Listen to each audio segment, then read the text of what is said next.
C'est un énorme noyer qu'on m'a donné, que quelqu'un d'une scierie m'a donné, qu'il a trouvé dans un fossé et qui a dû être un pilier de portail, très certainement.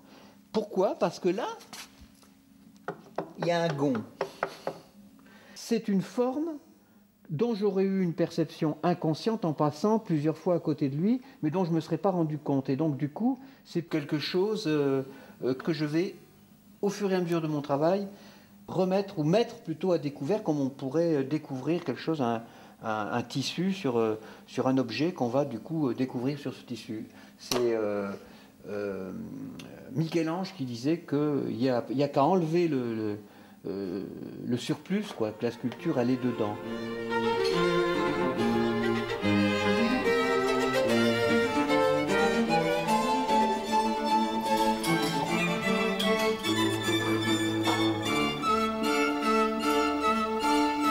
Ce Stabat Mater s'est fait en pommier, c'est un bois que j'aime beaucoup.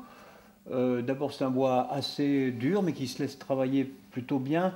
Alors, beaucoup de gens disent effectivement que je suis les lignes du bois, c'est un fait, mais enfin il y a des fois où j'en tiens pas tellement compte. Je suis quand même obligé d'en tenir compte pour pas avoir des ennuis ensuite, pour pas avoir des fentes dans des endroits comme ça. Là on voit bien les fentes dont je me suis servi. Mais là particulièrement ce qui m'intéresse, puisque les gens peuvent y voir effectivement une femme enceinte, par exemple, avec ce ventre gravide.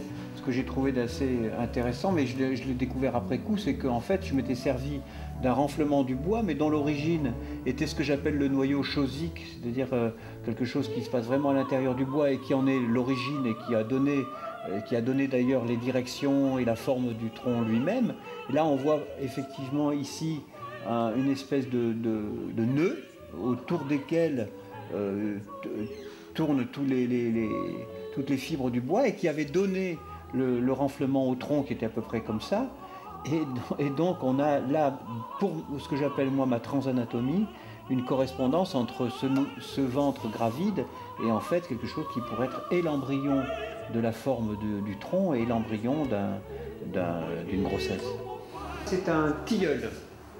C'est un bois très connu évidemment, mais que j'ai découvert que l'année dernière, parce qu'on m'en avait donné un et je n'avais pas eu l'occasion jusque-là. J'en avais beaucoup entendu parler, comme beaucoup de gens, parce que c'est un bois qui a été extrêmement utilisé pour les sculptures classiques et les sculptures du XVe, XVIe siècle, principalement parce qu'il prenait bien la pâte, les enduits et la peinture.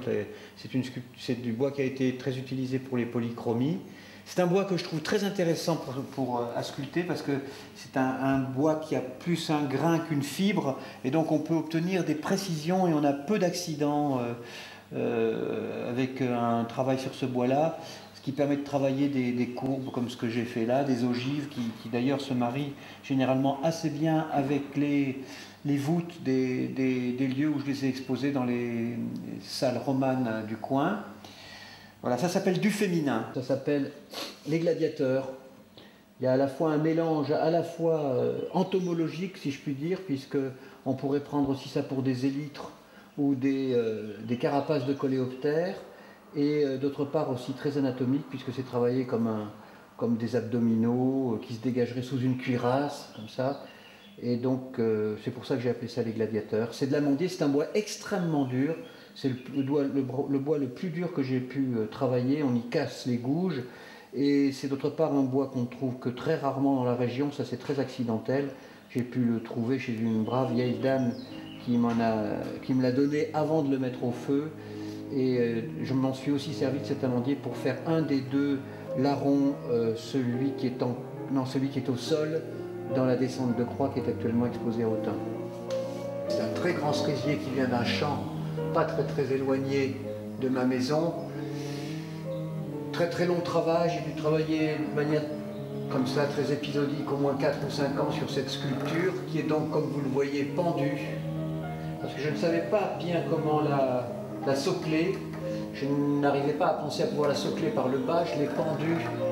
Et en fait, c'est une sculpture que j'ai appelée du coup, et pour d'autres raisons, mais qui sont plus propres à mon travail de psychanalyste et à ce qui m'y était arrivé, que j'ai appelé l'insoutenable.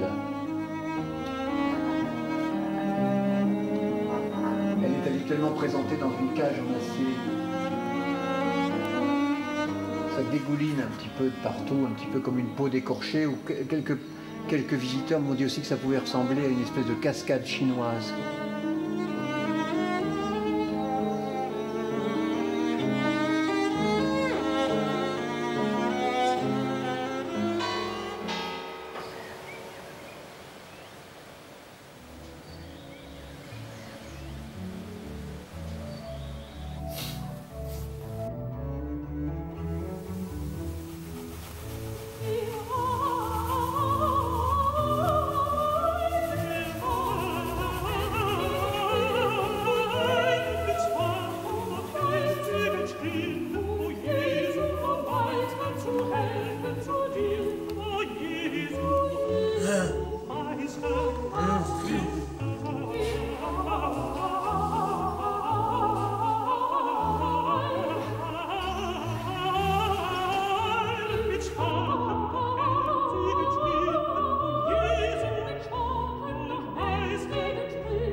C'est une des rares sculptures dont j'avais d'abord fait un dessin et que j'ai voulu réaliser en prenant une bille de bois, mais un peu ingénu si je puis dire, puisque je n'avais pas prévu ces éclats et cette ouverture du tronc comme ça m'a beaucoup fâché. Alors, là, ça c'est des effets en quelque sorte d'un séchage trop abrupt et de mauvaises conditions techniques. Il aurait fallu que je fasse un trou au milieu pour lui permettre des vases de dilatation. C'est dû être. Les cerclages d'acier sont totalement postiches. C'est un petit peu la punition que je lui ai infligée, mais qui ne sert strictement à rien, puisqu'on sait très bien que le bois est plus fort que tout, puisqu'on s'en servait même pour faire éclater les blocs de pierre dans les carrières.